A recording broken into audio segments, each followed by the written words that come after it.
Hello बच्चों, let's question a cubical wooden block of side of length and relative density 0.5 floating on the surface of the water as shown in the figure.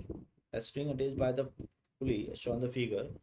The graph is of tension T in the string between the distance of the bottom of the block from the free surface of the water when the end A of the drop is slowly being pulled up will be. तो बच्चों यहाँ से हम force applied कर रहे हैं, तो जो फोर्स अप्लाइड कर रहे हैं वही टेंशन है आपके पास।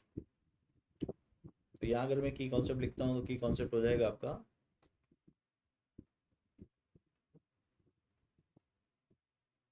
Upthrust force. अपथ्रस्ट फोर्स जिसे हम बायन्स फोर्स भी बोलते हैं, अपथ्रस्ट फोर्स या बायन्सी फोर्स। एक्चुअली अगर अपन देखें तो अपना ये एक बीकर हो गया जिसमें अपन ने पानी डाल रखा है कुछ।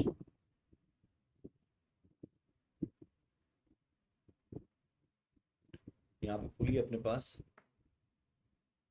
और ये जो बीकर में से ये बॉडी जस्ट ऊपर मान लो थोड़ी देर के लिए, और ये हम टेंशन ले रहे हैं। तो जैसे मैं खींचो टेंशन बढ़ाऊंगा बच्चों, अभी क्या हो रहा है, इस पर एक एम जी नीचे लग रहा है, ठीक है, और थ्रस्ट फोर्स ऊपर लग रहा है, कुछ ये हल्का सा इमर्ज है, तो एफ अप ऊपर लग रहा है। जैसे मैं खींचूंगा और एफ अप क्या होगा, एफ अप जो होगा आपका हो जाएगा weight of the displace liquid, weight of displace liquid, weight of displace liquid. तो वेट ऑफ डिस्प्लेस लिक्विड कितना है, अगर हम देखें एफ अप, तो वेट ऑफ डिस्प्लेस लिक्विड को लिख सकता हूँ volume immersed into of rho of liquid into G. Volume immersed हो जाएगा A of cross sectional area into of X depth जो पानी के अंदर है इंटू ऑफ रो इंटू जी। ठीक है, अब जैसे जैसे आप खींचोगे अंदर तो एक्स क्या होगा, बढ़ेगा, तो एफ अप क्या होगा, बढ़ेगा। तो एफ अप बढ़ेगा तो टेंशन भी क्या होगी, बढ़ेगी।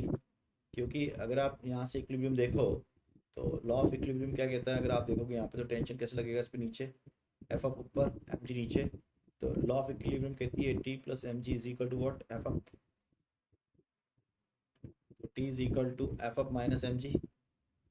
तो जैसे जैसे आप इसको खींचोगे तो ये अंदर जाएगा, जैसे जैसे अंदर जाएगा तो टेंशन का वैल्यू क्या होगा, बढ़ जाएगा, क्योंकि एफ अप का वैल्यू बढ़ जाएगा। लेकिन ये कब तक, जब तक ये फुली इमर्स्ड नहीं होता। After fully immersed, after fully immersed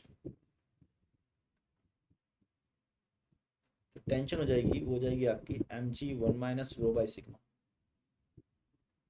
अब ये कांस्टेंट हो गया देखो, यानी कि अगर अपन देखें अब एफ अप जो हो जाएगा अपना, वो एफ अप हो जाएगा आपका V of body not immersed into rho into G. तो ये कांस्टेंट हो गया, तो टेंशन भी कांस्टेंट हो जाएगी, तो ग्रेजुअली बढ़ेगी और फिर कांस्टेंट हो जाएगी। तो फाइनल आंसर जो दिख रहा है मेरे को बच्चों, वो आ जाएगा आपका थर्ड।